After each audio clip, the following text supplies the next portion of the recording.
انت تبع مين؟ مين معاك؟ They just wanted to know who was cooperating with me, اتكلم. who was working with me. Telling them was not an option. Simple as that.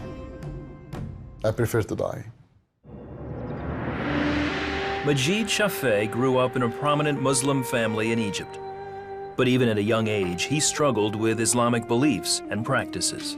There was a lot of violence. There was no place for forgiveness. There was no sacrifice. There was no woman rights. There was no minority rights. He was also troubled by the persecution of people in other religions, especially when he started making Christian friends in college. I saw how peaceful they are. I saw how forgiving they are. I saw the principles and the values that they have.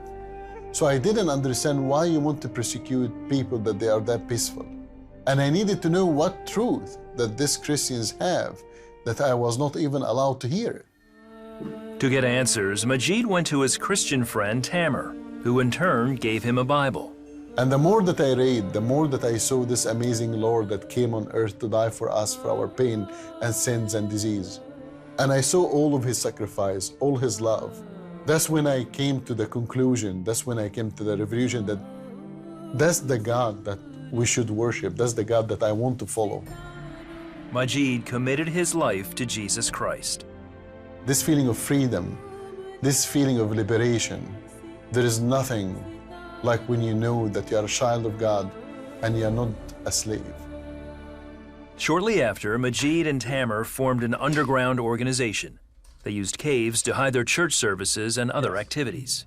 We built one Bible school, one medical clinic, and we established, a newspaper asking from the Egyptian government to give us our rights. The government responded by targeting the organization. One day, Egyptian soldiers discovered one of their caves and opened fire. Majid and Tamer were there. One of the Egyptian officers aimed at me. I didn't see Tamer dead. So the officer shot, and that's when Tamer pushed me on the ground, and he took a bullet and he died for me. And his last word for me was, continue the fight, never give up. Majid escaped and continued his work. 3 months later, Egyptian police forced their way into his home and arrested him. An officer came and he said, I need to know everything about you, who you are, who working with you. I told him, I don't know anything. I don't know what you're talking about. I don't know what organization. And he told me, you want to play tough? We can play tough together. I told him, tough is my middle name. You don't need to worry about that. Next day, they transferred me to Abu Zabal prison. For the locals, Abu Zabal prison is called hell on earth. Trying to get information, interrogators began systematically torturing Majid. You're underground, you are bleeding from everywhere. You are beaten. There is no even a window in your cell. It's underground, is absolute darkness. Absolute darkness. And the only thing that you can hear is the scream of the other people with you in the other cells. I really thought I would die there. Very few people came out of it alive. Very few people. After 2 days, Majid feared he would betray his friends. Lying down in a pool of my own blood, that was my prayer. I told him, Lord, I want to thank you for your gift on the cross. I don't regret believing in you. You died for me, and I will live and I will die for you. However, Lord, you made me out of flesh and blood. You know how weak I am. And my only request to you is to kill me before tomorrow morning. The next day, his captors brought in dogs. Majid braced himself for the attack. There was absolute quiet and calm. So I removed my hand away from my face just little by little, and that's what I saw.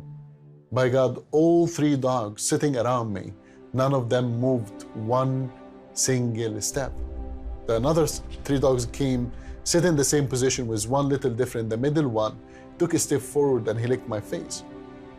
I got the same message that the officers got, that maybe I'm alone, but I'm not lonely. Somebody else here with me. His interrogator returned the following day. This time, he made him an offer. He said, you tell me the name of your friends. I will release you. I will make you witness in the case. I will release you. He listed everything that any man will desire. I looked at him. I told him, oh, that's a very good deal. I will take it. Go get me food and water, and after that, we'll talk together. He said, whatever you like, I will bring it to you. I told him, shish kebab. He went, he bring an Egyptian food. I sat down, I ate. He told me, now you tell me the name of your friends. I told him, listen, we're a big group. Thousands of us. I will not remember all of us, but I can give you the name of our leader. He told me, okay, give me the name of your leader. I told him the name of our leader, Jesus Christ. If you can catch him, catch him. Retaliation was severe. Majid remembers enduring 2 more days of torture before losing consciousness, and later, waking up in a hospital. It took him months to recover, only to face charges of treason in Egypt's military court. And I would tell you what I told the judge in this day. If loving Christ and if worshiping him is a crime, I'm guilty as charged, Your Honor. They give me the death penalty. Placed under house arrest, Majid waited for his execution. He was unaware that his organization had planned a rescue.